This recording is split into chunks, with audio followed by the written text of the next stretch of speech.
Brought to you by TechnoSpark 20 series smartphones. I'm superhuman. Katihar Seemanchal का वह क्षेत्र जहां पर 12 बार चुनाव लड़ चुके हैं तारिक अनवर। 13वीं बार कांग्रेस ने उन्हें प्रत्याशी बनाया। उनके सामने दुलाल चंद गोस्वामी उम्मीदवार जेडीयू से।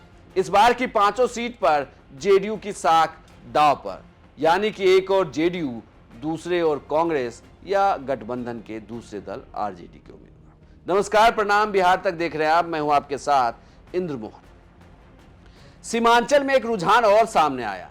जिन सीटों पर मुस्लिम मतदाता की संख्या ज्यादा, वहां मतदान भी ज्यादा हुआ।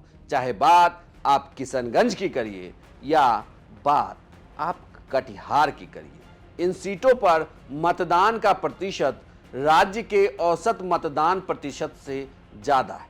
बिहार में औसत मतदान प्रतिशत 58.54% है, जबकि कटिहार में ये मतदान 64.60% हुआ है, यानी कि यहां मतदान अच्छा हुआ। दो उम्मीदवार, कांग्रेस ने तारिक अनवर को टिकट दिया, जेडीयू ने एक बार फिर से निवर्तमान सांसद दुलाल चंद्र गोस्वामी को अपना उम्मीदवार बनाया। इस सीट पर मुकाबला काफी टक्कर की रही है। 13वीं बार चुनाव लड़ रहे और खुद तारिक अनवर ने कहा कि ये उनका आखिरी चुनाव हो सकता है। अब ऐसे में क्या उनके पक्ष में मतदान हुआ है? क्या ये सीट कांग्रेस के पक्ष में वापस जा सकती है? क्या कहते हैं राजनीतिक जानकार और कटिहार की आवाम? हमने तमाम लोगों से बातचीत की, चुनाव खत्म होने के बाद राजनीतिक जानकारों से भी बातचीत की, कटिहार के पत्रकारों से भी बातचीत की और ये टटोलने की कोशिश की कि ईवीएम में किसकी किस्मत कैद हुई है जो 4 तारीख को चमक जाएगी। मतदान के बाद ये कहा जा रहा है कि कटिहार में मतदान बहुत अच्छा रहा, यानी कि दोनों प्रत्याशियों ने अपने अपने वोटरों को ईवीएम तक तो पहुंचा दिया, उन्होंने मतदान भी करवा लिया है। लेकिन आगे कौन?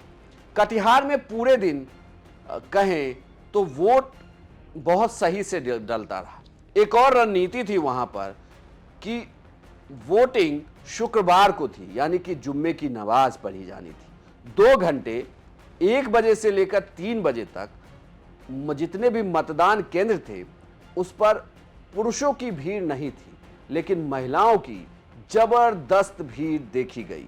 2 घंटे में महिलाएं भी घर से निकली, तपती धूप में वो वोट डालकर आई।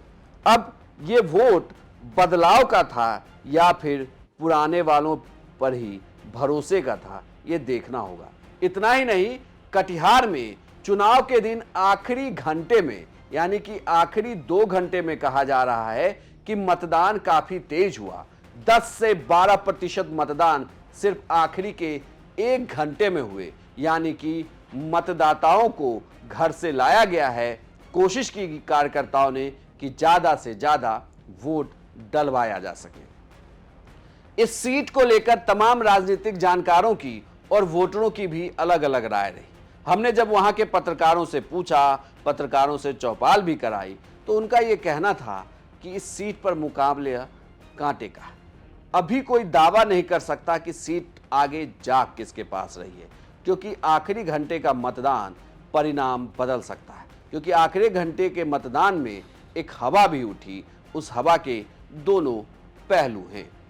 बड़ी बात यह रही कि हवा ये कहती रही, दोनों तरफ से यह हवा उछाली गई।